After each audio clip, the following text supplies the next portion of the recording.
Yes, sir. Yes, sir. What's going on, everybody? Y'all already know what time it is. It's time to kick it as we do. Look, it's Friday. It's time to get up in your living room. It's time to get up, with your personal family. Dub Q and the crew is going to be kicking it with y'all today. Y'all already see what time it is, man. We're going to talk about it. We're going to talk about a little bit of this defensive sack productions. We're going to talk about where do you guys see the sacks coming from on this year's team, who is going to be particularly the guy when it comes to looking at this defensive end, this outside linebackers position. And we're going to talk a little bit about also Josie Jewell over Frankie Louvu. Who is the better guy or who was better for us potentially? So without further ado, make sure y'all come on in, y'all comment, y'all like, y'all subscribe to the channel. Man, it's your boy Q and I'm in the building, man. And I'm just saying, first and foremost, it's a pleasure to be with you guys once again, man. I love my family, I love you guys. So we're gonna get into it as we do. Do us the favor, like the video right now on your way coming on in. Shout out to everybody in the chat, man. What's up with you, Earl? I see you, my boy. What's happening with you? Uh, we're gonna talk to this thing, the best way we know how. 2023, the Carolina Panthers had a sack output of 27 sacks entirely for an entire defense. That's 27.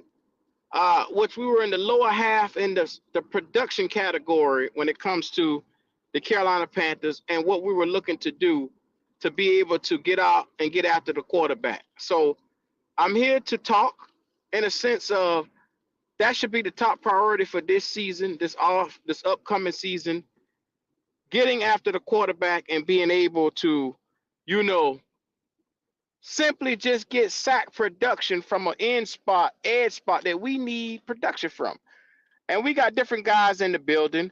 Like I said, you got Jadeveon Clowney, you got Chase on, you got Leota, you got different guys like Wanham is going to be out. We just got the deal hearing that he is being put on the physically unable to perform, and he's not expected to come back to at least week 2. The same thing with Bono. He has a knee injury. He won't be back until after week 2. So therefore, you're going to be leaning on guys like potentially DJ Johnson. You talking about Acho. You got different guys that you can look and say, okay, where can some of these? I'm sorry. Uh, Seeing where some of these sacks could come from. I mean, Trevin Wallace is a guy we took as an inside linebacker. Where do you see this guy fitting in? There's a bevy of guys that we're saying, hey, right now, we expect some type of sack production coming out. Is there any young guys that could be potential standouts that we're not seeing? Like, let's be honest, let's be real. And what we're seeing right now, we're going to predict the sack total. We're going to predict the sack count for everybody that's coming in. Shout out to the 704 Charlotte Bound Show. What's going on? Earl, he said it was a good Friday. It's a good day. Yes, sir, man. It's always a good day, man, when we in here talking good Panther football. So, like I said, defensive productivity is what the name of the game is today. For an entire defense, my expectations, and this is just me personally, like I said, it could change as I get everybody up in here. I'm going to drop the link in a couple of minutes, and so make sure y'all come in here and show that love.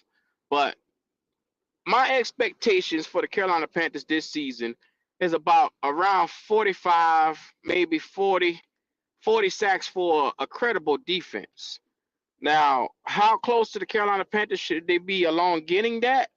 I don't think we'll be as close as that because, like I said, last season, in a season that you had Brian Burns and Frankie Louvu, a vast majority of your sacks, like I said, you got 9 and then you got 8 just walk out the door. So, you got a bulk majority out of that 27, 17 of them basically walked out of the door.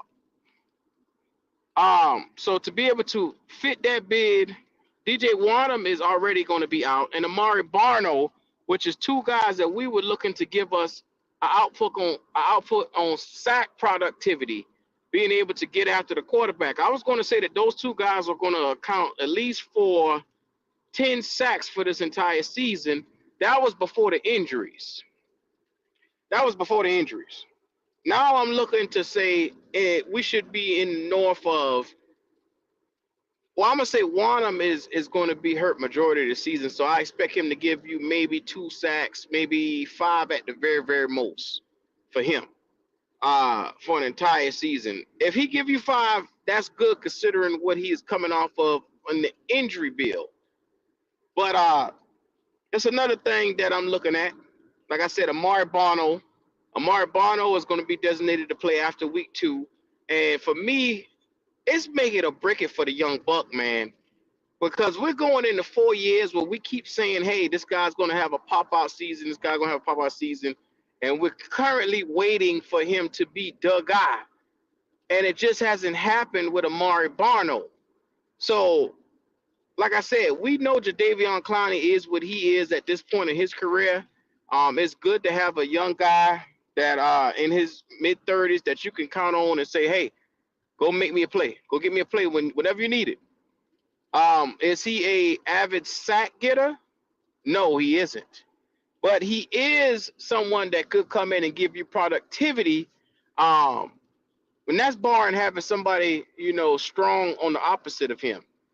And so who is going to be that guy that stands up opposite of Jadeveon Clowney that could give him some relief? I'm looking at the roster and I'm saying to myself right now, look, Trevin Wallace is going to be an interesting prospect. Shaq Thompson is probably going to give you maybe 5 to 7 sacks maybe this season. But like I said, he's mostly used on the interior. He's your left inside interior linebacker. Josie Jewell is not a sack getter, but he will give you maybe about 3, maybe 3 to 4. Because based off his numbers for his career, that's in the area that he has been in, around 3 to 4 for the entire career. So looking at Josie Jewell, looking at Jadeveon Clowney, those two guys, I'll say, will probably compare. They'll probably come together for about 10 sacks for those guys. If you add Shaq Thompson on the top, I'll put another 5, so that's 15. Amongst the 3 starting linebackers, I give them 15 sacks. And then you got guys like DJ Johnson. This is now your make or break it year, bro. Like I said, taken by another regime, and you're starting to make your way into it. What are you going to be? Like, we had a chance to see him last year on a couple of plays, and he showed flashes where, hey, he can stop the run. He's a violent guy whenever he gets the chance to play. But that's the thing. Last season, he didn't get much of a chance to really play. So, DJ Johnson, I mean, brother, you're not getting any younger. We need you to step up. Yes, I got high expectations for this linebacker room because when you got Josie Jewell, Shaq Thompson, Jadeveon Clowney, you got DJ Johnson potentially. You got Leota is another guy that could come out here and give you some type of production. I'm hoping that he's going to be our next diamond in the rough, our next Frankie Louvu find in that entire, linebacker room because he's the strong side linebacker out there, and hopefully he'll get. Well, we're a little slim at weak side linebacker. To tell you the truth, at the weak side linebacker, your first string and your second string is hurt.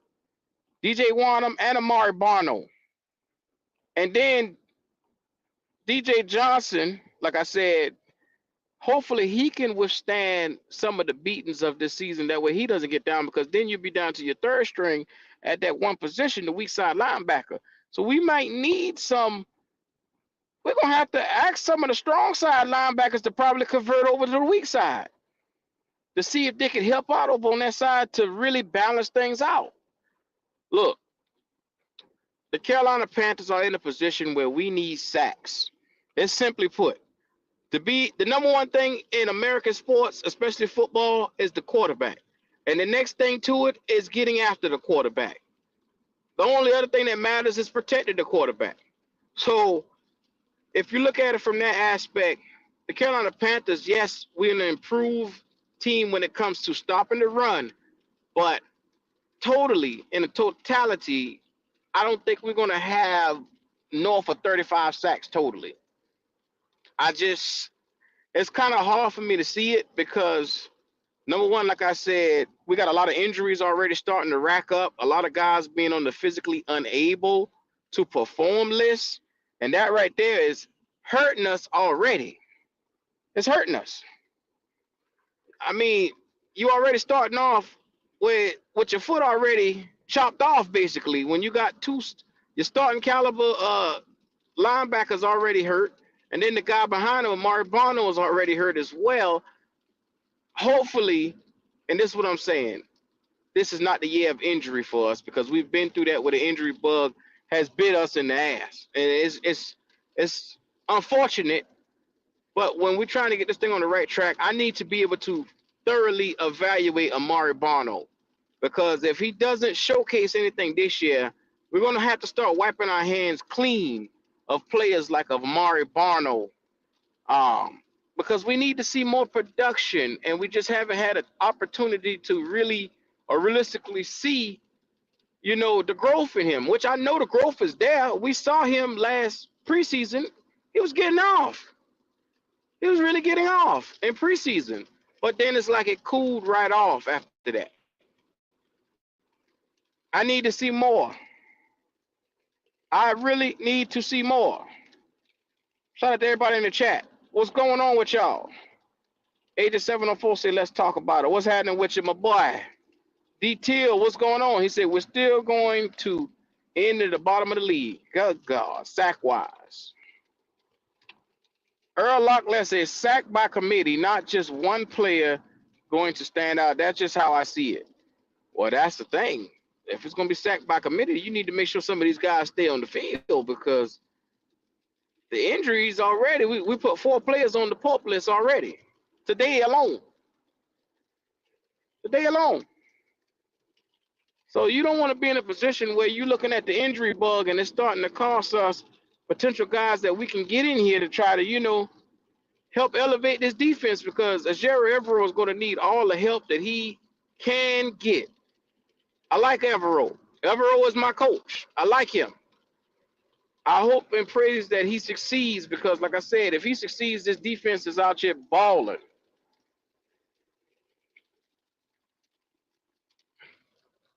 So, like I said, man, shout out to everybody in the chat. DTL said we're going to have to blitz to get pressure and get exposed on the outside because we're weak at cornerback. Are we really, though?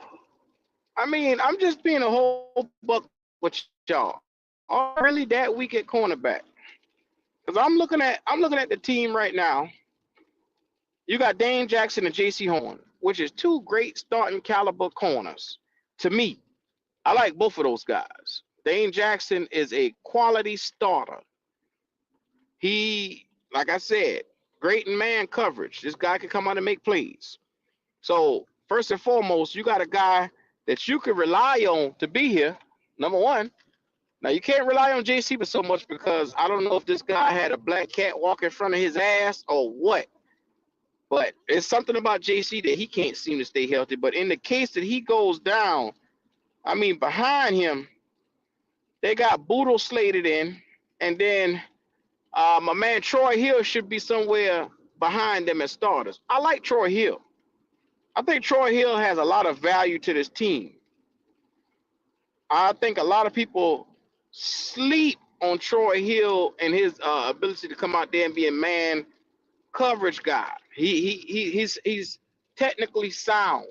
He doesn't make mental mistakes, and that's what we saw last year. He was left on the island a lot of times last year. The guy was pretty decent. I like what I see from him. But, like I said, that's not the here nor the there. I'm talking about sacks, productivity, where we're going to get it from. The young fellas are all in line to come out and give us some type of boom, because I'm sitting here and I'm thinking, and the way how my thinking is if I could at least at some point in time had a defense set up where some of these young boys can give me some type of production, 3 to 5 sacks. 3 to 5 sacks. I'm not asking for much. 3 to 5. 3 to 5. If I could have got 3 to 5 out of some of these guys right here, that would have made my life so much easier. Way much easier.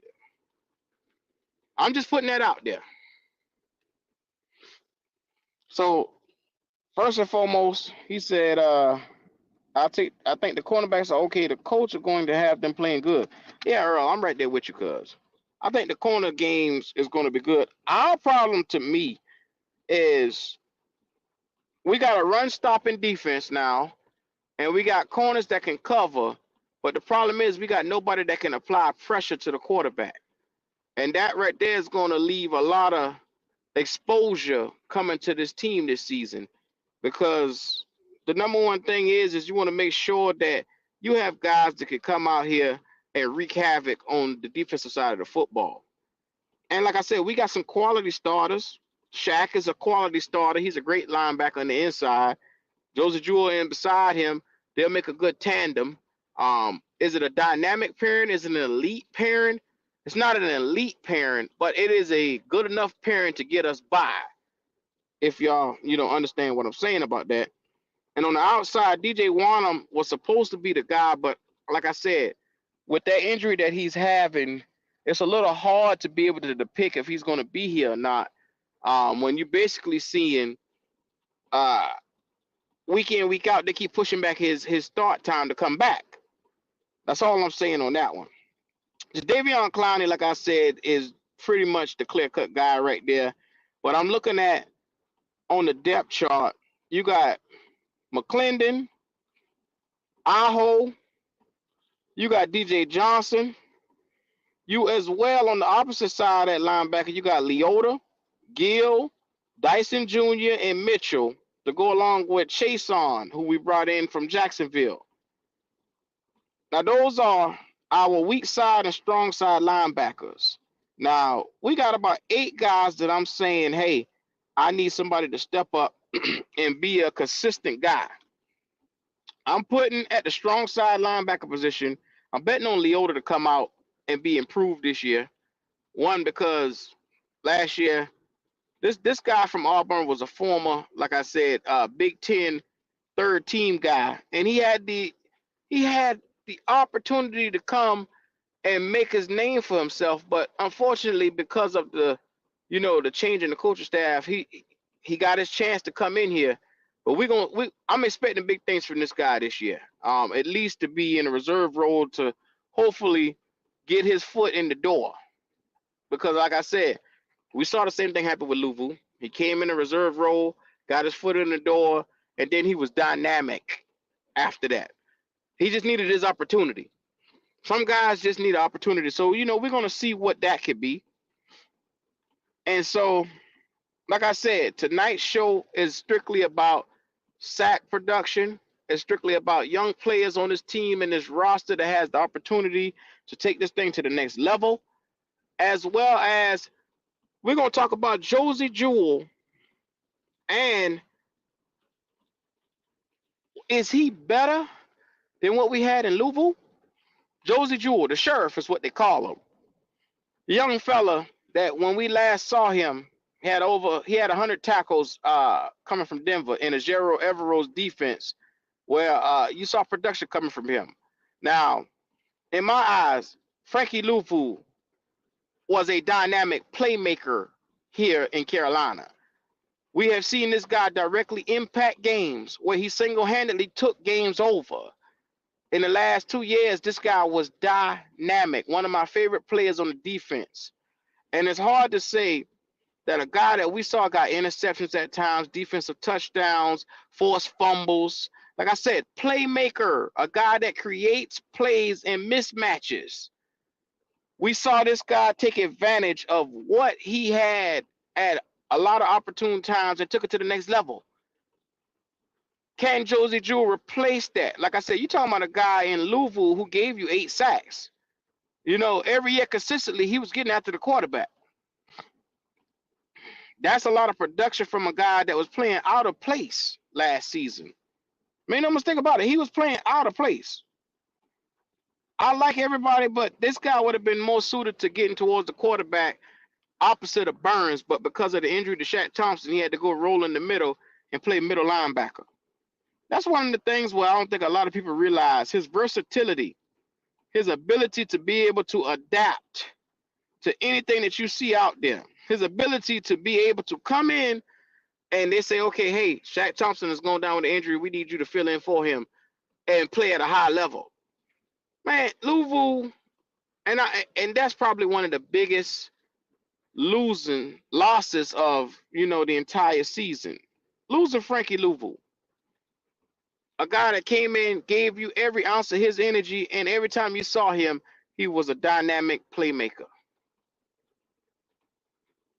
Can Josie Jewell live up to being a dynamic playmaker? Yes.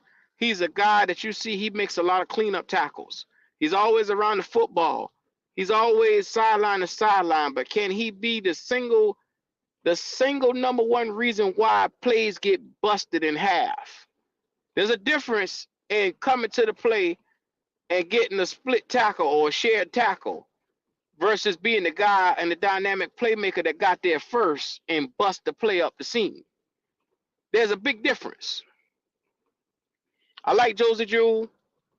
I think he is a solid guy. But when you compare the two guys, I think there's night and day with their abilities and what they have to do, as well as their impacts on what you see here in the Carolina land from these guys. It's night and day. So look, as y'all get on here, look, the link has been dropped. Give me your opinion on how you feel about Josie Jewell, Shaq Thompson, Louisville, this linebacking corps, where you think the sack production is going to be coming from.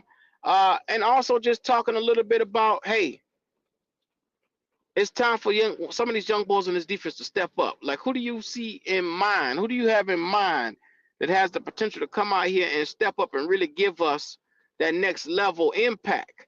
Because make no mistake about it, this season right here is going to be all about impact, laying the foundation, being able to move forward for another year, having pillars put in place. Now we're at the point where you have to have pillars to be started for a foundation. When you build a house, you make sure you got a frame. You just don't build a house and all of a sudden you start putting boards on top of other boards. No, you build a frame first. You create whatever shape into the frame that you want and you enclose it. You just don't leave it open. You don't want the water to be coming through your house. It's the same philosophy of what we're trying to do here as the Carolina Panthers. You have to be able to enclose your frame and lay the foundation. We have some young pieces here. Can these young pieces ascend and step up to the challenge? Because we as Panther fans, as consumers, we love this product. We love the talent that's on the team, and we want to make sure that we maximize and utilize this talent to the best of our abilities. You know what I'm saying? Ajero Evero is a hell of a defensive coach. I love everything about him. I mean, he's my type of guy. If I had to be coached by someone, give me Ajero Evero 10 times out of 10. And like I said, the opportunities that you see, I probably would run through a brick wall for Ajero Evero because I know he knows exactly what he is talking about. I know without a shadow of doubt, he can lead us. And like I said, he's leading us in a direction that could, give us the opportunity to potentially win. I'm excited. This season is coming up, man. We got camp coming up. I got a surprise for everybody as well. This Sunday evening, we're going to have a guest player from the Panthers locker room. And like I said, I'm excited. We're going to start getting this thing out here. You're going to see me probably post the link to that show, and we're going to have this thing coming on in the building. We're going to have a player from the Carolina Panthers training camp live inside the room Sunday night. I'm excited. Make sure that if you keep pounding the way that we do, you like this video on the way coming in. This is the start of something beautiful, man. And I happen to say, all I can say is praise to God for this one. Praise to God for it. And once again, shout out to everybody who's in the chat under the sound of my voice, man. Like I said, this is going to be a good a good one for the weekend. Make sure you don't miss that Sunday night show. I'm going to post the link. Make sure you be in the community. I'm going to post the link to that, as well as I'm going to drop the Discord link in a minute. That way you guys don't miss a thing. Not a thing. Because we're going to be hosting all this and putting it in the Discord for everybody to see, as well as we're going to go live with, like I said, per set player. We're going to have them in the building. So make sure y'all pull up. I'm to the point now where we have gotten so bad we can only go up. That's where I'm at with it right now. Like I said, I'm just here to have a conversation. We can only go up from here. I'll shout out to Lady Q for putting that Discord link in the chat. Let me go ahead and pin that. So, like I said, to everybody who's coming in under the sound of my voice, make sure you like the video on your way in. Do I have a defensive X factor this season? Somebody that I feel that without a shadow of a doubt that could come out here and really be able to just jump off the screen. I'm gonna be real with y'all. I like Derek Brown as my guy that's going to be the force in the middle, but I feel like Dane Jackson may have something to prove this year because his contract to me screams that, he wants to be here for the long term probably. And he wants a contract that's, going to be significant enough to get him where he wants to be, which is here long term. So I think Dane Jackson has the tools, the physical ability. I think he is a very good player. He could be our breakout guy this season right here. If I had to say defensively, who do I have to bet my money on as a breakout guy? It's Dane Jackson. Now, do I see myself?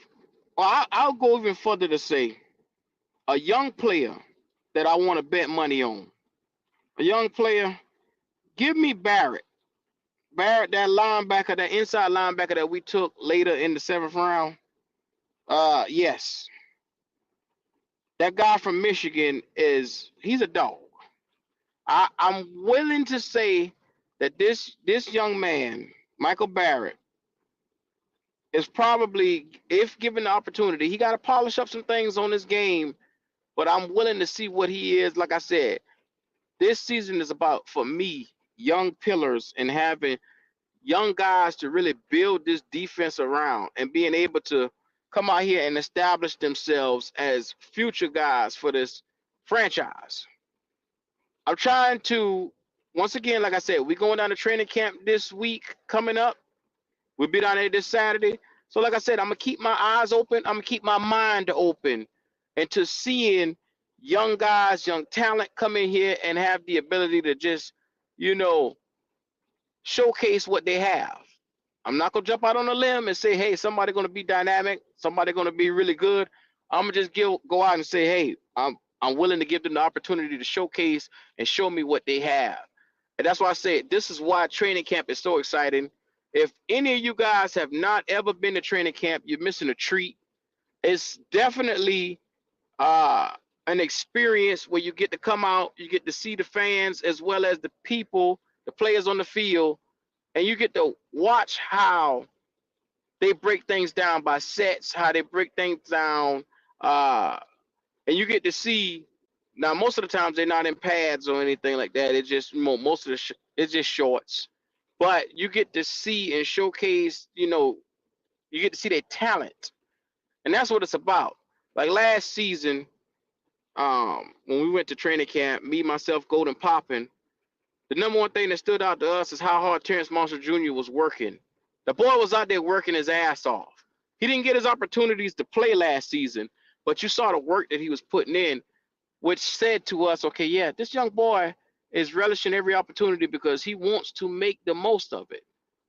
And you get to see guys working extra after camp. Like Hayden Hurst, he was trying to work as much as he could extra after camp. Watching the young quarterback connect with a lot of the weapons and the offensive line and how they were trying to bring things together. It was good to see the atmosphere. Like I said, you get the energy to see a lot of Panther fans. So make sure, if you haven't already, get your tickets to training camp. Yes, I know we aren't, you know, We are winning many games right now, but this is where the real fans really, really, really stand out. If you can love the team while it's not the best, look, you don't deserve us if we winning, and you couldn't sit here through the little bit of pain. Like I said, it's been some pain, but it's one of them things where, hey, I know whenever we do pull this thing around, or whenever we do start to win, it's gonna mean it feels so much more. So yeah, it's your boy Dub Q in the building tonight, man.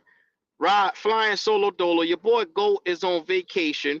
I think he'll be back Sunday night. Like I said, we got that special show linked up.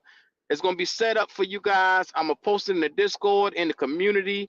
Make sure you go ahead whenever I post it. Go ahead and click to have your notifications on that video so you don't miss it. Like I said, we got a player in the building, and it's gonna be dope to have his perspective and see how things are in that Carolina Panthers locker room. You don't want to miss it. We're gonna talk about everything that we could. Sunday night, you don't want to miss it. So rock with your boys over here, man. That's all I got for y'all today. It's your boy Dub Q, and all I'm gonna say, man, my last words is I'm getting to the point now where I just gotta see productivity. Productivity is the name of the game. So it's your boy, man. Y'all go ahead. Y'all have yourselves a good Friday evening. I just want to holler at y'all and also put it out there. We got a special show for y'all Sunday night. It's your boy Dub Q.